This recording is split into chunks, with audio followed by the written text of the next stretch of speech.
Ya kita jujur aja ngomong, kalau Anda mau jadi presiden, wakil presiden. Nah, kalau orang tanya sama saya, kamu mau jadi politisi, mau jadi apa sih? Ya kalau nggak beres negara ini, ya saya mau jadi presiden. Kan cuma jadi presiden bisa cepat membereskan itu. Coba lihat, kayak di DKI, kok nggak ada Ahok, nggak ada demo. Kalau Ahok nggak nyalon kan nggak ada masalah kemarin. Coba kalau ada Ahok, jadi Ahok itu adalah orang yang tidak boleh di politik. Karena dia membuat bangsa ini tidak bisa bersatu. Kita balik-balik. Yang pengen pecahin orang siapa? Kok saya yang dituduh? Ini bagi saya itu aneh gitu loh. Tapi itu fakta. Nah, makanya saya tetap ada di PDI Perjuangan. Karena satu-satu partai yang tetap mencalonkan saya di DKI dengan ancaman macam-macam hanya PDI Perjuangan.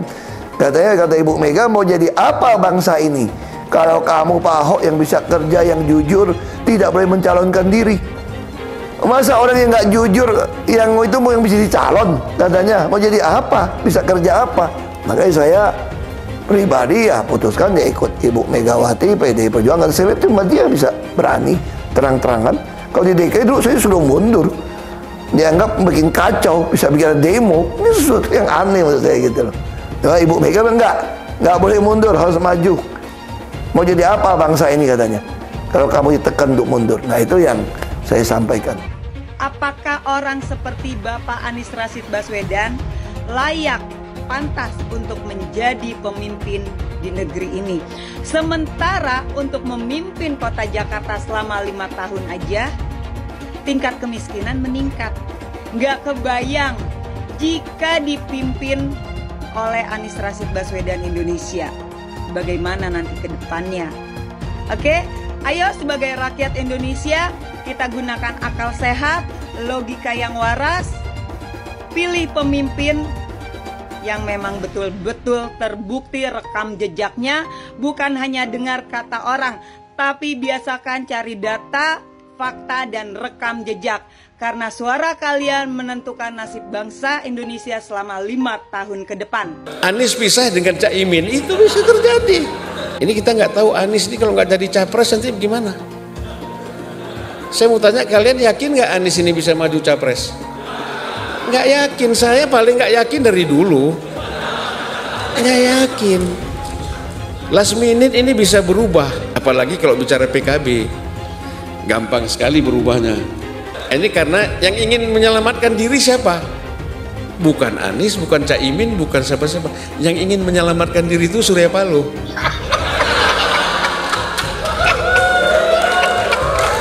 Iya, betul. Kader PDI Perjuangan, Basuki Cahayapurnama.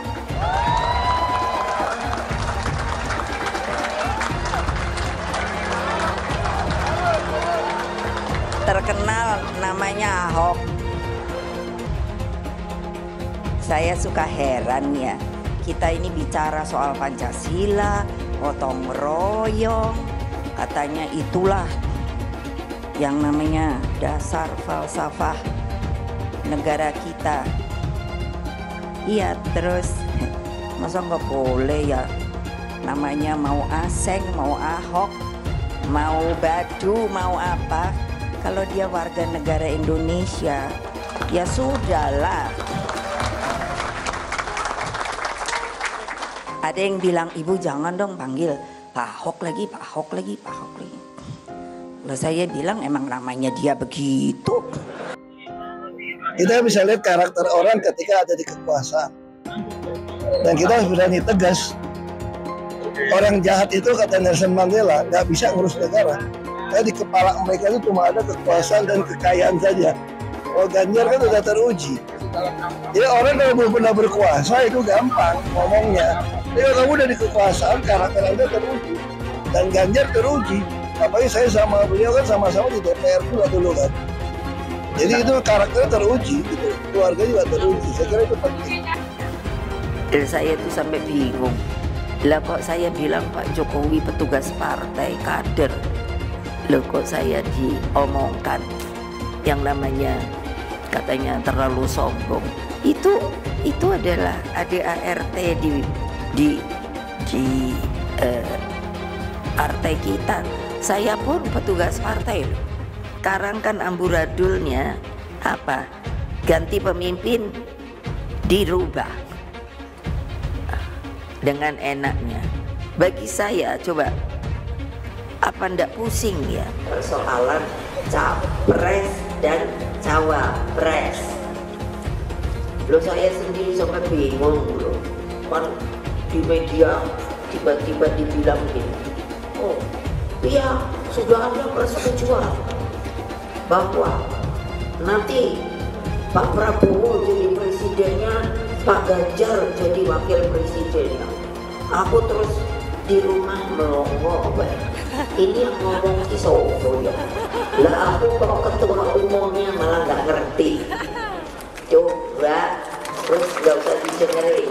Mas Ganjar diminta buat jadi cawapres dari Eyang Prabowo. Mas Ganjar nanti bakal jadi wakil presiden selama 5 tahun. Setelah itu, Mas Ganjar bisa jadi presiden selama 2 periode, selama 10 tahun. Kalau kita tidak memilih Mas Ganjar, taruhannya terlalu besar buat rakyat Indonesia. Taruhannya kita bakal gagal jadi negara maju, dan kemiskinan bakalan terus menjerat erat rakyat Indonesia. Apa kita mau kondisinya bakal seperti itu? Kalau Eyang Prabowo berani legowo, rakyat Indonesia bisa jadi bangsa pemenang. Eyang Prabowo cukup tahu diri soal umurnya yang sudah tua, sudah 72 tahun, dan fisiknya yang juga sudah rentang. Gimana?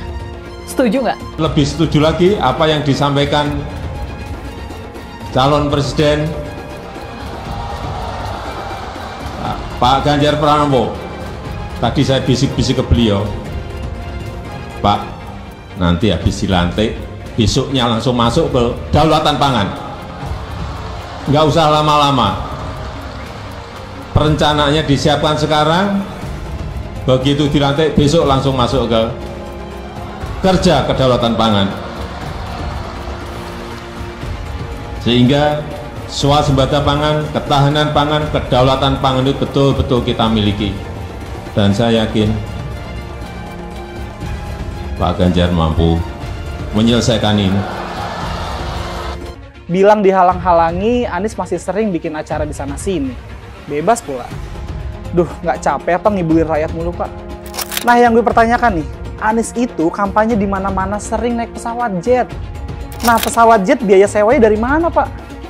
Atau itu pesawat jetnya siapa, Pak? Coba jujur deh. Karena setahu gue nih, itu punya bos Anda, Surya Paloh. Anies bicara soal pendidikan. Padahal waktu dia di Jakarta, dia sendiri nggak mampu buat memberikan bangku sekolah yang cukup waktu mimpin di Jakarta. Artinya, dia nggak mampu memberikan bukti kalau omongan dia itu bisa dilaksanakan. Anies bilang, setiap jabatan harus diisi sama orang-orang yang kompeten. Lah, faktanya di Jakarta, beberapa jabatan diisi sama orang-orang dekatnya dia. Nggak kompeten pula. Terus TGUPP. Itu yang jumlahnya seabrek-abrek, fungsinya buat apa, Pak?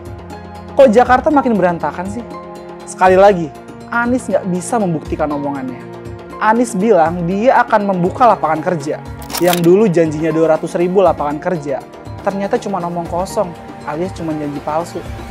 Soal pembangunan yang berkelanjutan. Dia bilang di Jakarta dia udah meneruskan yang udah baik. Lu jangan percaya ya, itu ngibul. Faktanya, nggak seperti itu loh. Belum lagi nih, program penanggulangan banjir. Jadi di daerah Jakarta itu ada daerah yang sebelumnya udah bebas banjir. Pas Anies mimpin, kok bisa-bisanya daerah itu banjir lagi? Gimana nggak banjir kalau kalinya udah nggak pernah dikeruk sama dibersihin, Pak? Kalau soal Jakarta, gue bisa bicara banyak deh. Jadi gue saksi bobroknya kepemimpinan Anies di Jakarta. Dan gue bisa pastiin, omongan manisnya Anies soal apa yang dia lakukan waktu mimpin Jakarta itu banyak ngibulnya. Saya tidak punya sejarah politik identitas. Identitas saya adalah yang seperti ini dan kita melakukan hal yang biasa dan kemudian semuanya menilai. Sekali lagi, saya tidak ada dalam sejarah politik menggunakan politik identitas. Boleh dicek. Koalisi perubahan, apanya yang mau dirubah? Jalan, nama-nama jalan, seperti kemarin yang di demo warga Jakarta. Terus nama-nama rumah sakit dirubah juga. Besok lagi nama-nama pahlawan, nama jalan sudah dirubah. Kasihan masyarakatnya kalau nama-nama jalan dirubah. Mereka yang punya sertifikat tanah kan harus ngurus lagi, harus ini lagi, harus administrasi lagi, pengeluaran uang lagi. Itu nggak dipikirin. Bisanya cuma rubah nama jalan, rubah nama airport, rubah nama rumah sakit, ya kan? nanti lama-lama sejarah Indonesia juga akan dirubah sama ini orang, ya. Perubahan-perubahan. Wow. Ada lagi yang dirubah. Pembuangan air hujan atau banjir melalui gorong-gorong ke laut dirubah ke lubang-lubang sumur. Janji palsu dengan konsep yang penting menang dulu. Ini program yang membodohi masyarakat. Kata-kata gratis itu pada waktu itu benar-benar membius banyak pendukung Anies, sekaligus mencaci makinya ketika tahu program itu sebenarnya nggak ada. Banyak penduduk Jakarta yang merasa tertipu dengan janji manisnya Anies. Tetapi sudah terlambat, sudah terlanjur memilih yang salah. Beli rumah, uang mukanya gratis. Tetapi sesudah dia terpilih, benarkah ada program beli rumah uang muka gratis? Nggak ada ternyata. Memilih Anies dan Imin setidaknya sudah menyelamatkan Indonesia dari kehancuran. Gus Dur saja dikudetanya, apalagi rakyat. Yang satu memang jago kata-kata, jago beretorika, nggak kelawan kalau soal kata-kata. Di sisi lain, kita sama-sama melihat yang sudah ditulis pakai tangan dia sendiri, pakai hati dia sendiri, lagi dia ingkari, apalagi hanya mengandalkan kata-kata dan janji. Pun demikian dengan janji Cak Ponimin. Gus Muhaimin memberikan program siapapun yang hamil yang ada di muka bumi Indonesia ini akan diberikan tunjangan selama hamil. Karena itu yang masih jomblo secepatnya nikah, hamil, dibiayai kehamilannya oleh Gus Muhaimin. Akan mendapatkan subsidi, akan mendapatkan tunjangan rata-rata 6 juta selama kehamilan. Gus Muhaimin dan PKB menang. Semua yang punya sepeda motor, BBM-nya kita subsidi gratis tanpa biaya. Siapa yang di sini punya sepeda motor? Tahun 2024 PKB menang, Gus Muhaimin presiden, disubsidi serendah-rendahnya harga subsidi BBM.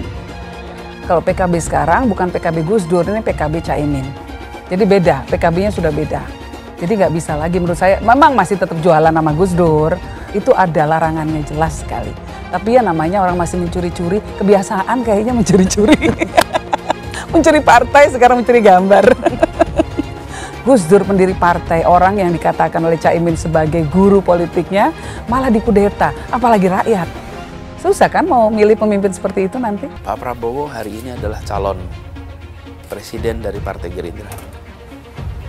Saya sampaikan berkali-kali bahwa saya tidak ingin menjegal, saya tidak mau menjadi orang yang dibawa untuk berhadapan dengan Pak Prabowo dan menghentikan Pak Prabowo. Saya tidak mau. Dan saya katakan itu kepada siapapun yang datang kepada saya untuk berbicara tentang calon presiden. Yang nanti anak saya dan anak-anak saya akan ingat itu. Nah, saya tidak mau mengkhianati, menikam pada orang yang dulu sudah bekerja, membantu, dan berjuang bersama. Bapak Politik Identitas Indonesia Anies Baswedan, Bapak Intoleransi Indonesia Anies Baswedan, jangan lupakan, jangan terlena, jangan sampai dia pecahkan kita dengan dagangan ayat dan mayatnya. Air itu turun dari langit, turunnya ke atap rumah, langsung sumur bor, bukan ke sungai dan ke laut. Saya mensyukuri kenapa kalah, kenapa ditahan. Saya bersyukur atas itu semua. Saya coba bayangkan ya, kalau seandainya waktu itu kita menang gitu ya, hari ini belum tentu kita bisa nikmati seperti ini. Kita bersyukur 5 tahun Tuhan izinkan kasih ke orang yang pintar ngomong untuk kerja. Coba kalau kita bayangkan gitu ya, kalau kemarin saya masih jadi gubernur, ini saya udah turun ini. Tapi yang pintar ngomong itu dikira orang hebat kan? Ini lebih berbahaya tahun 2024, langsung ketahuan karakternya. Langsung ketahuan itu. Di saya juga ada kutipan Pak di kamar saya Pak. Tulisannya, Jakarta telah mengambil keputusan yang fatal. Jangan hanya konsentrasi pada pembangunan benda-benda mati yang indah difoto dan bisa ditunjukkan dalam 5 tahun hasilnya. Kalau kita mau menilai sebuah janji, maka lihat janjinya, lalu lihat kenyataannya. Dulu janjinya apa ya? Dan ini aneh, betul-betul aneh. Ini bukan kampanye, tapi saya sampaikan sini. Di satu sisi menyiapkan jalur-jalur air untuk dikirim ke laut, di sisi lain di lautnya dipasang dengan pulau reklamasi, tinggal tunggu waktu jadi rob, air balik. Dan ini melawan sunatullah. Kenapa? Air itu turun dari langit ke bumi, bukan ke laut. Harusnya dimasukkan ke dalam bumi, masukkan tanah. Di seluruh dunia air jatuh itu dimasukkan ke tanah. Bukan dialirkan pakai gorong-gorong raksasa ke laut. Jakarta telah mengambil keputusan yang fatal. Bukan banjir, itu memang parkir air. Bukan banjir, itu memang parkir air. Masyarakat berkeliling dengan membawa toa untuk memberitahu semuanya, termasuk sirine. iPhone 82 miliar. Apa alat transportasi yang dimiliki oleh hampir setiap orang? Alat transportasi yang dimiliki semua orang adalah kaki.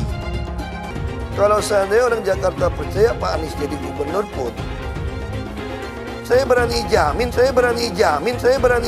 kok dia akan lakukan normalisasi yang sama seperti saya lakukan kok. Nggak usah bohong lah. Ketika air sampai di muara, maka siap untuk dipompa ke laut. Pancasila Soekarno, ketuhanan ada di pantai. Anak Tuhan dari mana? Kalau Yesus anak Tuhan, bidangnya siapa? Besok di seluruh wilayah Indonesia kami katakan damai.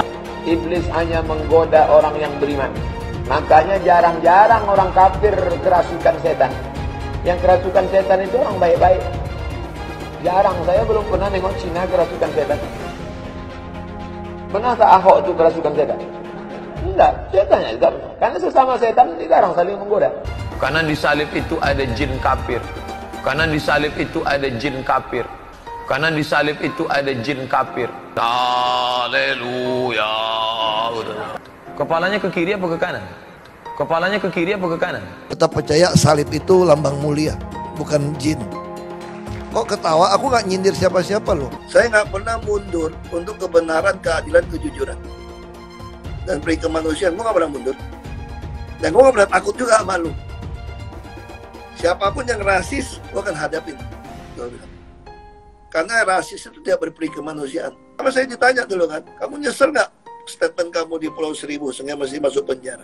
Tidak pernah nyesel, karena saya mengatakan kebenaran. Anies merupakan antitesis daripada Pak Jokowi.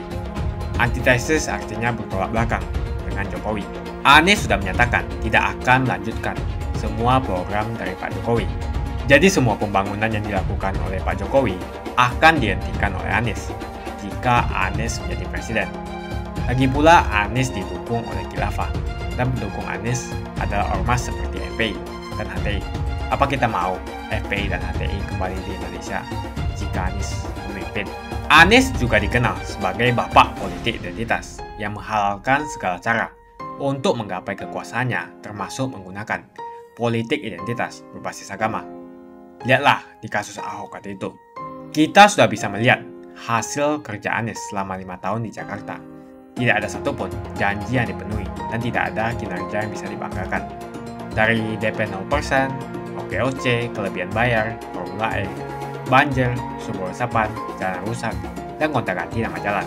Lihatlah rekam jejak Anies selama 5 tahun. Bayangkan Indonesia ke depan jika dipimpin oleh Anies. Dan bayangkan jika Anies menang. HTI dan FPI, ormas khilafah yang dibubarkan itu akan dikembalikan oleh Anies.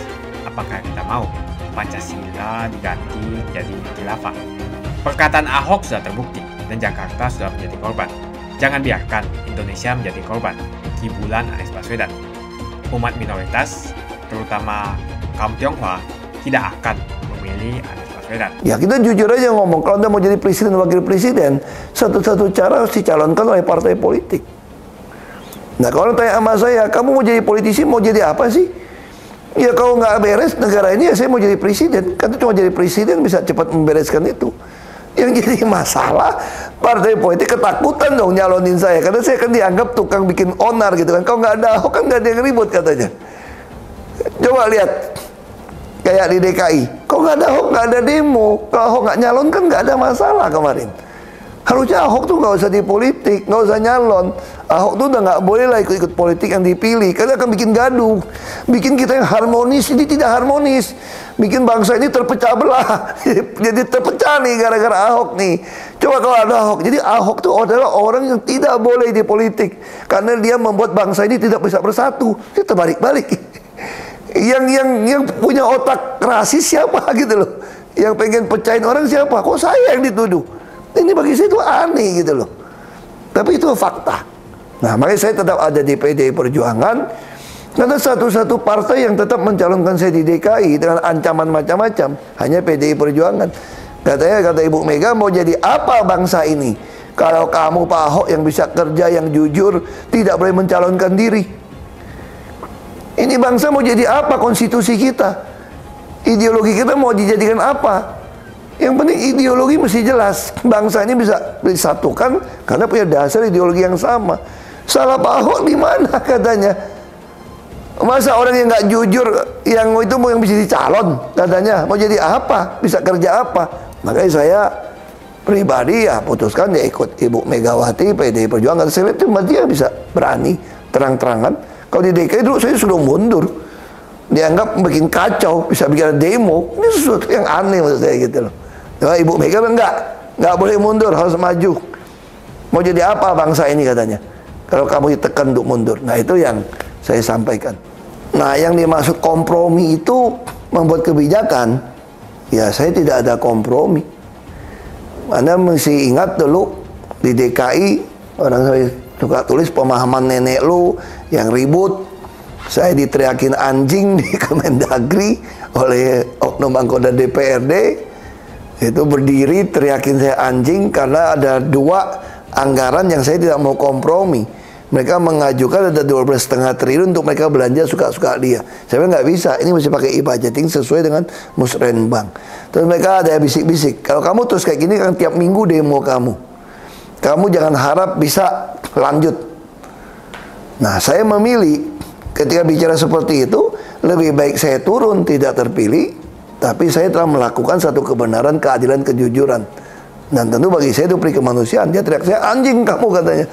Teriakin kemarin saya bilang saya memang anjing jaga duit orang Jakarta, saya bilang. Ya udah, untuk hal itu kompromi. Politik uang itu sudah terjadi ketika saya mulai masuk ke politik. Saya sudah melihat, bahkan saya pun diperas juga ketika mau menyusun verifikasi sebuah partai. Tapi sekali lagi saya berprinsip, kita berpolitik itu bukan mengejar kedudukan. Yang pertama harus kita lakukan, kita ingin menolong rakyat. Nah, apa yang kita lakukan? Kita mendidik mereka untuk memilih yang BTP. Akibatnya apa? Kalau mereka tidak terdidik, tetap mau terima uang, ya kita tidak dipilih. Tapi saya selalu yakin orang yang punya nurani sebenarnya lebih banyak daripada orang yang pengen dapat uang. Tapi masalahnya, rakyat melihat nggak ada yang baik kok. Itu yang nggak gawat. Kamu mau jadi pejabat aja sekarang baru deketin saya. Nah, jadi balik lagi persoalan kita kurang banyak. Masyarakat kita tuh cerdas sebetulnya. Saking cerdasnya, walaupun dia nggak pernah dengar teori Abraham Lincoln, dia tahu nih, udahlah, udah jadi pejabat sama aja kok. Sekarang aja lu butuh sama saya, nah gue minta bayar di depan deh. Nah, tapi kalau Anda bisa tunjukkan dari awal nolong orang, Anda masuk ke jadi pejabat juga tetap nolong orang, dia pasti akan dukung Anda. Terima kasih juga pertanyaannya soal pungli ini gitu ya.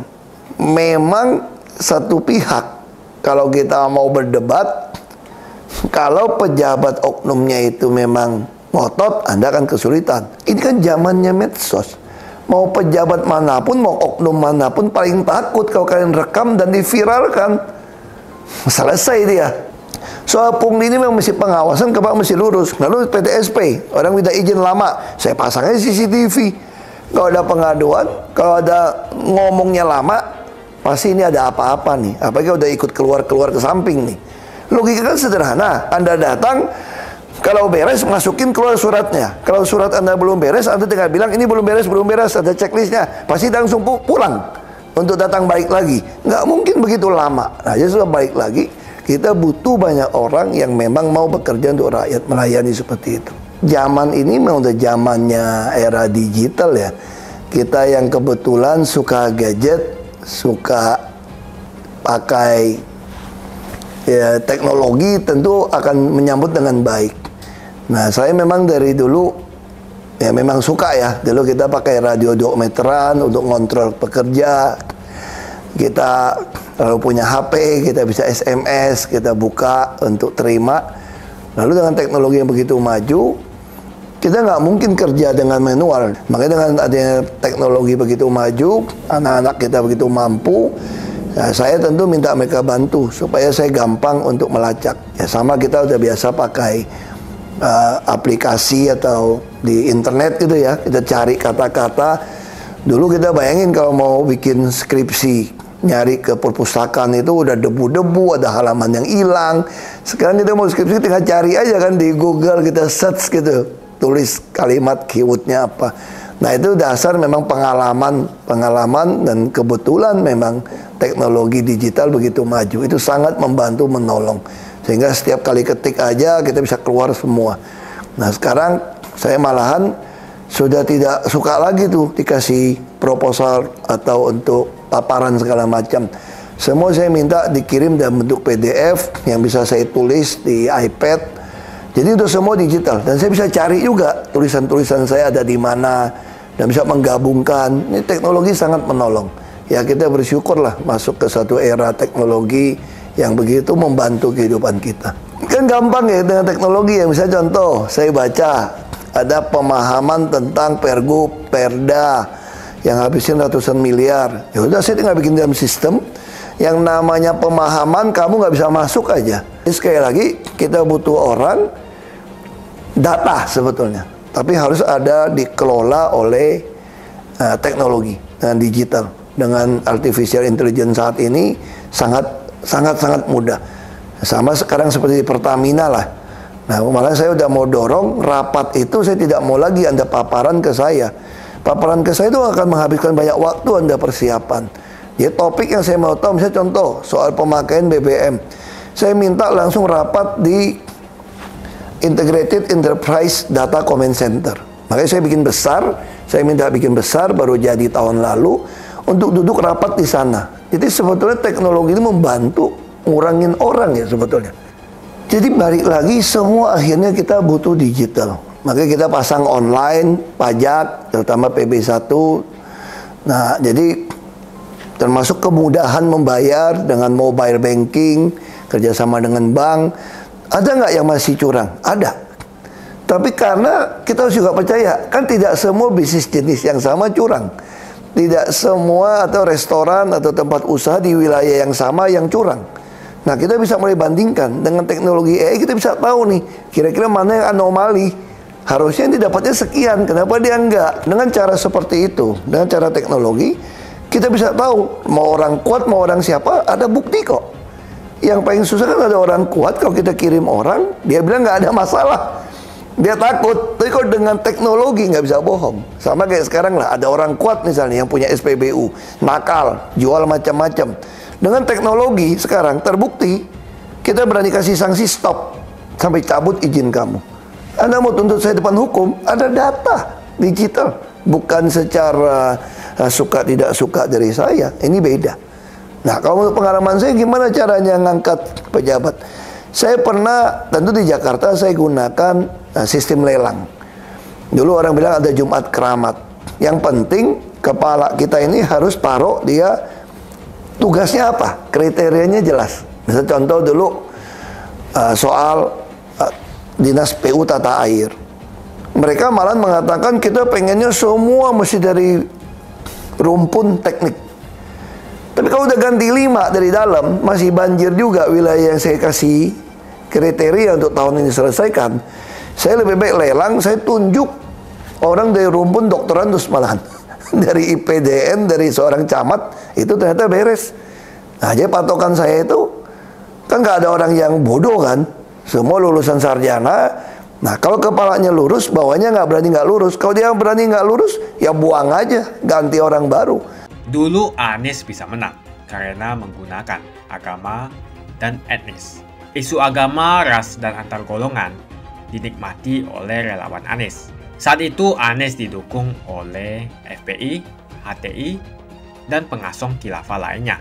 Pada akhirnya Ahok harus kalah, namun kekalahan dia adalah kekalahan yang membuka mata rakyat Indonesia bahwa masih ada orang-orang yang menang dengan cara menggunakan politisasi agama atau politik identitas berbasis agama. Ternyata banyak sekali orang yang dengan mudah terhasut lewat jalan-jalan seperti itu. Relawan Anies terutama dari FPI, HTI, PA212 seperti Bahar Smith dan Rizik Syihab selalu menghujat Cina, etnis Cina. Tapi saat ini negara Cina sudah menjadi nomor 1 di dunia. Saya bangga sebagai Cina. Etnis Tionghoa dicap sebagai pemberontak, sedangkan etnis Arab dianggap sebagai Tuhan atau tuan dari pribumi. Etnis Arab dipuja-puja dan dianggap sebagai dewa.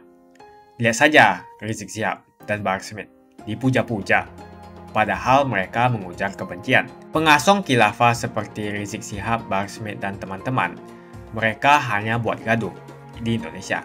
Sedangkan negara yang mereka sanjung-sanjung itu, Arab Yaman, masih belum maju dan masih terbelakang. Saya percaya Indonesia dengan mayoritas pribumi juga akan menjadi negara maju.